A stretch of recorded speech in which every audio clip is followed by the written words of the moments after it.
Good day everyone, my name is Salip Jainu Mujala with my colleague Rika Gutman. So today presentation, let's talk about the LGBTQ psychology. Okay, so our objective for this morning is to discuss the LGBTQ history and relevant to LGBT terms and explain the importance of these terms. Okay, so let's first define what is psychology. So when we say psychology is the scientific study of the human mind and its functions, especially those affecting behavior in a given context. So in other words, psychology is the study of the mind and behavior of individual who can affect by the society or the environment. Okay? So before on that, let's first do introductions to our topic. Labels are powerful. It can be used to discriminate and oppress people, like how the German Nazi used the word Aryan race to mean superior in Jews and homosexual to justify their mass murder of what they called as inferior race. So in other words, labels can be used to discriminate based on the preference, based on the gender, based on the sexes, and based the looks of individual. And because of this label can less the esteem of an individual. And also because of this, some of individual isolate themselves because of this discrimination and the judgment of the society. However, labels can also empower people to claim their space in our society, especially in the political space. Language can be used to avoid offense or disadvantage to a certain groups of people, like using persons with disabilities instead of disabled, African American instead of blacks, and LGBT instead of homosexual. So label can be also used in a good way, to recognize the differences of individual. Okay, instead of saying um, black, you can also say African American, or um, a person a deaf. With you can also say, or you can approach by using the PWD, the gay, bisexual. You can approach them with the use of the LGBTQ to recognize their preferences. Okay, so when at what the homosexual was born or it started. Okay, so accordingly to the book that I read, that in 600 BC was already exists the homosexual. Okay, so in Japan they have shudo or nanshoduko. Okay, the homosexual code, and in China they were the terms that they use to for the homosexual is the pleasures of the beaten pitch and broke back. While in Thailand, it refers to a boys or lady boys. And we have the Philippines, we have the homosexual of the recognized of them is the babaylan and or Catalonan. They are mostly women dressed, but some are males who live their life as a human. Okay, so let's go to the deeper with the history of the LGBTQ. So let's view on LGBT in history. Okay, so society attitude towards homosexuality and other gender variants changed through history. In ancient Greek, all males are expected to take on a younger male lover in a practice called pederasty. Okay, so in other words, some of society change, no, their beliefs on the homosexuality, and but before on that, some of societies, like the indigenous Native Americans, are accepted and celebrated what they call to spirit. However, some of the beliefs that it is seen following the Abrahamic religion, which branded is a sodomy or a crime against natures. As this culture colonized other countries, it informs its belief system of viewing same-sex attractions as a sin through violence such as killing homosexual through burning, stoning, or being fed to the dogs. Okay, like I said earlier, that people change. Okay, the society change based on the history. And because of the colonizing from other cultures, homosexuality was prohibited to celebrate because accordingly to them that this homosexuality are sin. Okay, so they punish this homosexuality by burning, stoning, and fed to the dogs. It's very brutal. Okay, so next, homosexuality was classified as an illness in the 19th century as a basis for them to legally persecute homosexuals. Okay, so in a 600 BC, they punished the homosexuality by burning, stoning, or fed the dogs. While in 19th century, they called the homosexuality is illness. Okay, it's a modern era na. So, an example of this percussion is that of Alan Turing, the father of modern computing, who was prosecuted in 1952 for homosexual acts. He was sentenced with chemical centration treatment and later dead through cyanide poisoning. As science advanced through years of extensive research, the APA removed homosexuality as a psychiatric disorder or a sickness in 1973. So in 1973, the sickness of homosexuality wasn't removed, no, by the APA. So this decision was after many years of struggle from the gay and lesbian liberation movement. So the liberations, of course, no, the LGBTQ make move about this. Okay, so APA finally declared that being attracted to people of the same sex is a natural variation of the human experiences and does not make anyone any less of a healthy and functioning human being.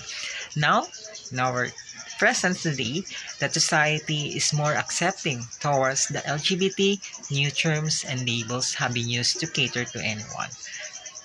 Okay, so next is so the ABC of the LGBTQAI plus. These labels are changing. Some you may be familiar with, but others may be very new to you. So let us try to explain it as simple as we can. Lesbian, women who are emotionally and sexually attracted to women. Gay, men who are emotionally and sexually attracted to men. Bisexual, men or women who are emotionally and sexually attracted to men or women. Transgender, when your gender identity, how you feel is different from your physical sex, male or female. Queer, used by people who celebrate all genders identities, can also mean someone who do not want to be restricted as lesbian, gay, or bi. Intersex, people who were born with sex, genital, or chromosome patterns that do not fit the typical male or female body. Asexual or allisexual are people who do not sexual attraction to anyone, but it does not mean that they do not engage in romantic or sexual relationships. Allies are straight or heterosexual people who are fighting for LGBT rights. Plus, the plus sign refers to all sexualities that do not fit in the LGBTQI spectrum. Okay, so we have the androgynous, people whose gender expression may or may not be distinctly male or female. Gender, your internal sense of being, masculine or feminine or neither. Gender, identity, how you feel, man, woman, or neither. Gender expression, how you express your sense of being male or female or neither, maybe through hairstyle, clothes, and etc. Sexual orientation, your emotional and sexual attraction to a person. Sex assigned at birth, you are given sex when you were born based on your sex organ. Cisgender, when your gender identity match with the sex you are assigned at birth. Non-binary, people who do not feel like a boy or a girl. They may feel like they are both or neither, so sometimes they use the pronouns they, them, and theirs. So that's all my report, and I hope you learned something in my discussions. So that's all, and thank you for listening. My name is Rika Gutman, and I will be continuing the report of this group 13. So I am assigned to discuss the understanding transgenderism. So transgenderism is the other called of the third gender, the transgender. So, who is transgender? The APA, or the American Psychology Association, defines transgender as an umbrella term for persons whose gender identity, gender expression, or behavior does not conform to the typically associated with the sex to which they were assigned at birth. So, for example, if I am a girl, then my identity or my feelings is like I'm a male. I feel like masculinity. So, hindi siya align yung yung birth mo, assigned birth sa feelings mo na nararamdaman as you grow. So, this means that a transgender person does not feel comfortable in their biological sex like a person who is born male but feels like a female, and a person who is born female and may feel like he is female. So, kung ano yung assigned birth mo, you're not comfortable with it. Okay? Kasi, iba yung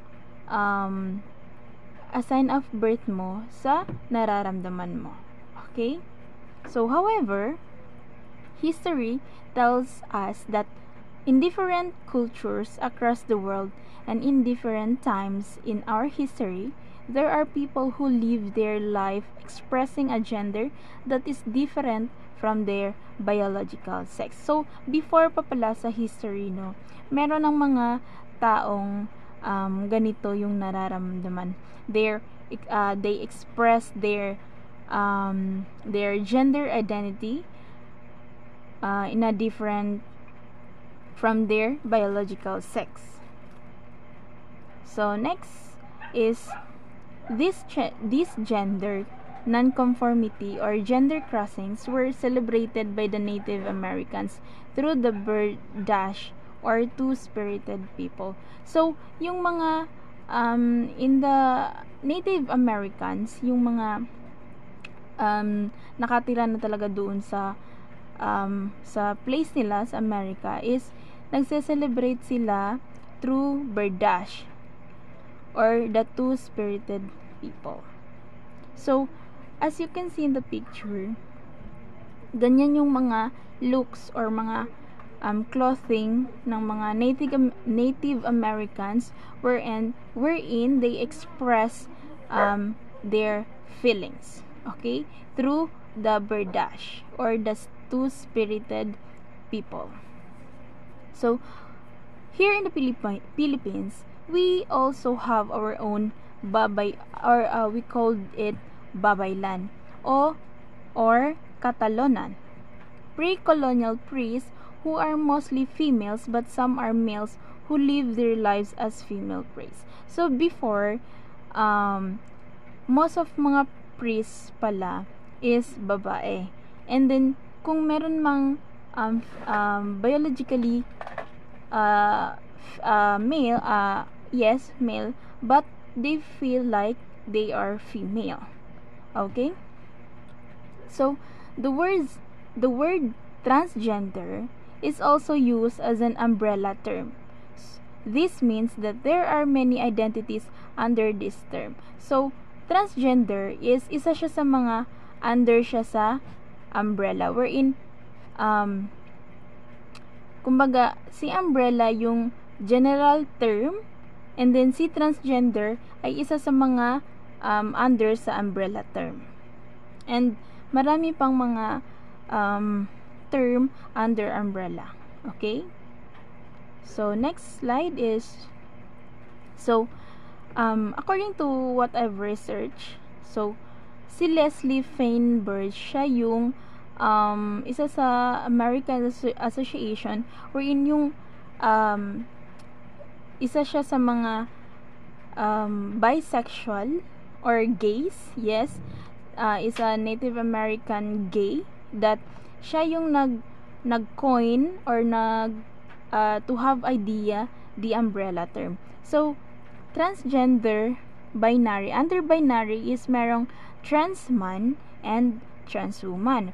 For non-binary, meron tayong genderqueer, demi-boy, demi-girl, neutrals, gender fluid, bigender, agender, and more. So, next slide.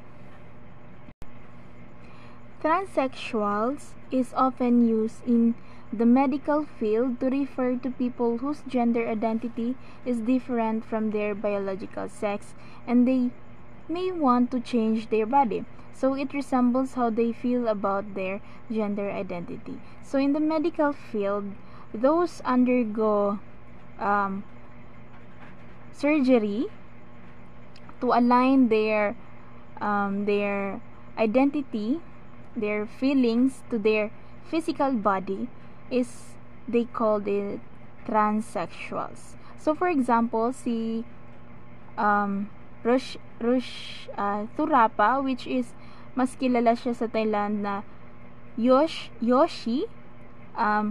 In Thailand, isa siya sa mga sikat na gays nagpa-undergo ng surgery para mas ma-feel niya na babae talaga siya.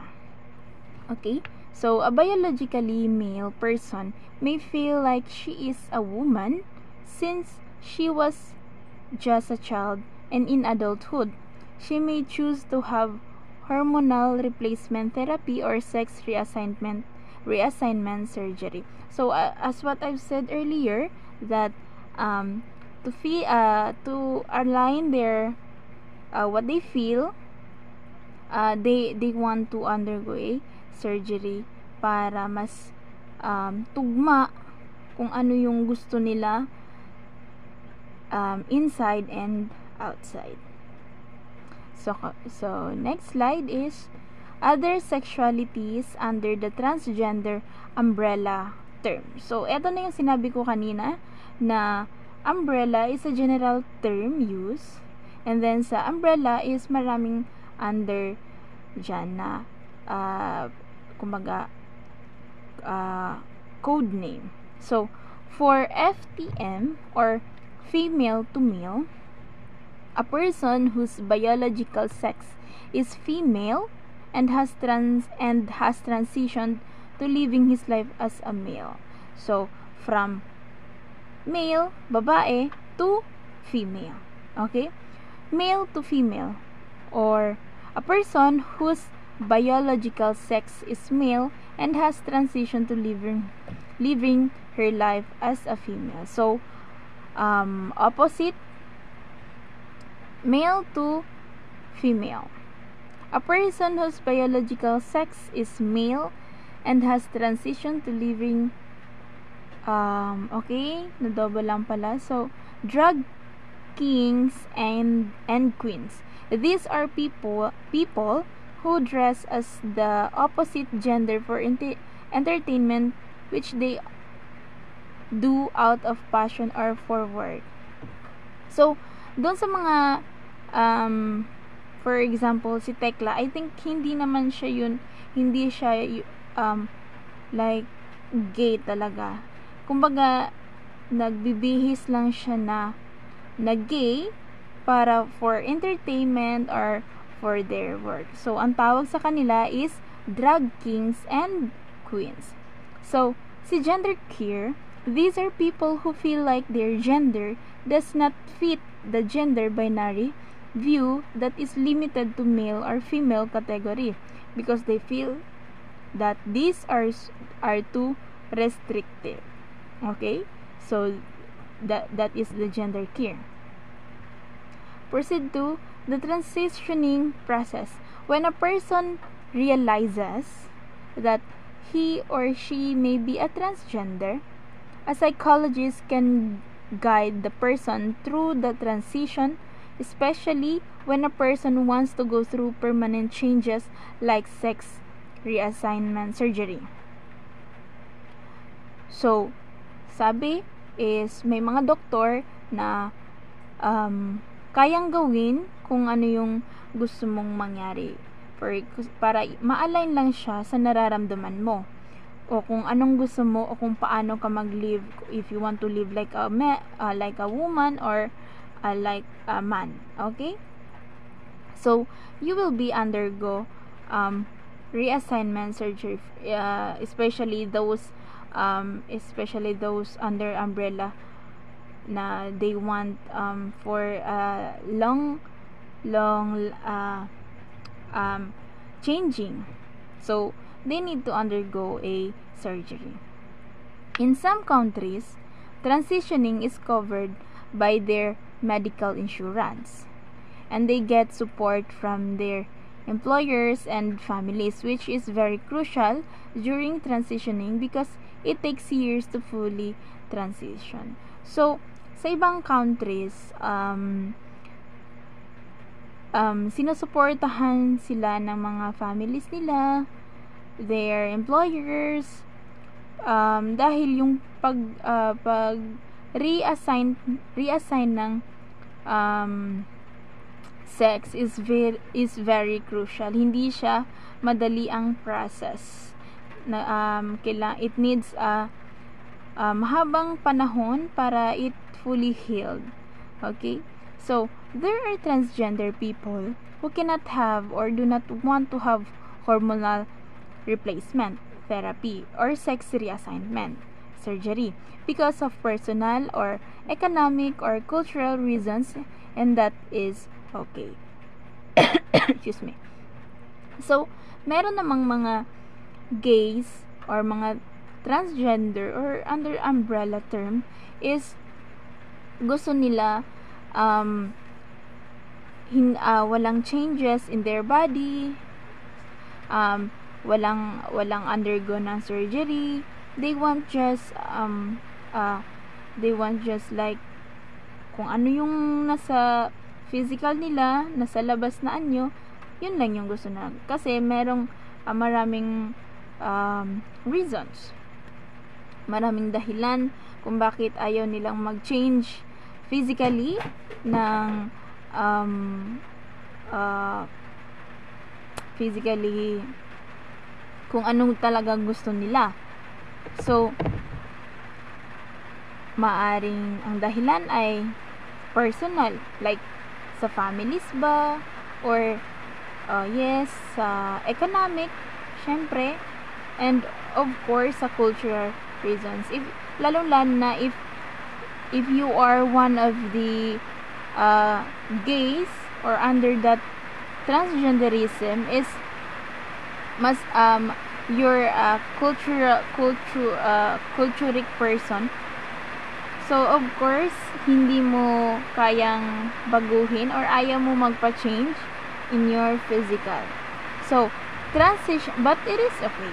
Transitioning to another gender is very challenging process for many transgender people because of the social stigma, discrimination, medical costs, accessibility of medical treatment and support, oppressive laws in each country, and the threat of violence from prejudiced people. So those are some of the reasons kung bakit may mga tao na ayaw mag-undergo ng surgery or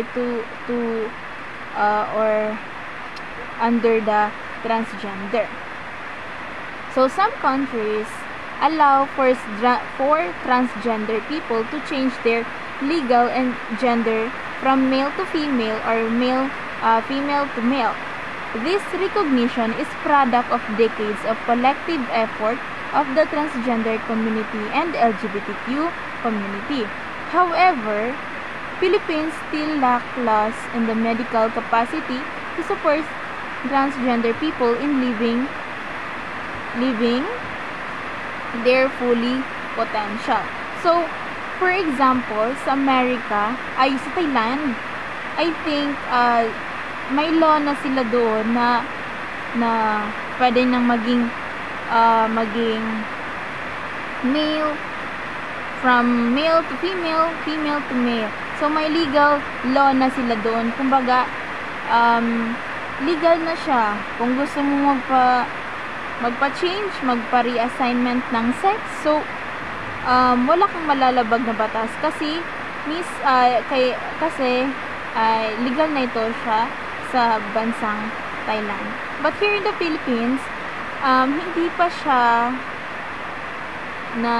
I think hindi siya legal. Hindi pa siya legal kasi because wala pa siyang laws, tapos yung medical capacity to support transgender people living, hindi pa siya in their fully potential. Kumbaga, kulang-kulang pa. Hindi pa kayang i-implement yung ganitong law. So, the proper use of pronouns he or she should be observed when talking to transgender person to show respect as a decent human being. So, of course, kapag nakakaharap natin sila, nakakasalamuha, of course, we should give them respect. Kasi tao pa rin naman sila. Okay? Hindi naman nila pinili yung ganong nararamdaman na. Kasi nga, according nga dito, na bata pa lang is, nararamdaman mo na siya. Hindi mo kasalanan kung bakit ka ganyan. Kasi nga, as you born, ganun na talaga yung nararamdaman mo. So, tayo na straight, let's just give respect to all people. Okay? Kung yung nararamdaman niya is female but biologically or physically he is a male, so let's just respect them, let's just call them she, kasi doon nabubus yung confidence nila kapag tinatawag sila, like katulad sa mga babae, kung paano tinatawag ang mga babae, gusto din nila na ganun din sila tawagin kasi yun yung nararamdaman nila. Okay? Kapag yun yung tinawag natin sa kanila, she, mararamdaman nila belong sila, hindi sila, nire-respect sila. Okay? So, often, when a person is clearly presenting herself as a female by the way they dress and carry themselves, it is safe to assume that they want to use she or he. So, to those people wearing opposite clothing to their biologically sex is dapat tawagin natin sila kung ano yung gusto nating itawag sa kanila based on their clothing. Okay? Kung ang babae nagbibihis sa lalaki, we can call him or he, or we can call him, we can call her as he. Okay? For her as he, or for he for her. Okay? So, the same goes for the transgender man, who is clearly representing always a good practice to ask them for their preferred pronoun instead of assuming, but do so in polite way. So, of course, kung paano natin sabihin, of course, in a polite way.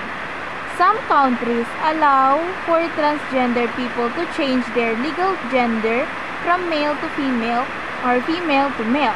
This recognition is product of decades of collective effort of the transgender community and LGBTQ+ community. However, Philippines still lack the laws and the medical capacity to support transgender people living their potential. Okay, so like what I've said earlier na sa ibang countries legal na siya, but here in the Philippines hindi pa siya legal because of some reasons, still lack of medical capacity, okay, and so on. So, definition of terms. LGBT means, stands for lesbian, gay, bisexual, transgender, an acronym used to refer to different genders. Okay? Lesbian, woman, it refers to a woman who are emotionally and sexually attracted to women.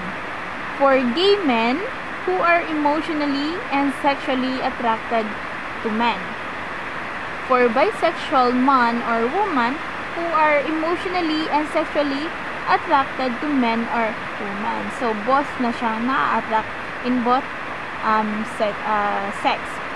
Transgender, when your gender identity, how you feel, is different from your physical sex. Okay? So, summary. Labels are important, especially in the acceptance and promotion of human rights. The evolution of the terms used to describe people who are emotionally and sexually attracted to the same sex have evolved through time, from homosexual to gay and to LGBTQIA+. So let us remember that we are all humans, born free and equal. So that's all for my part. I hope you have learned something. Thank you.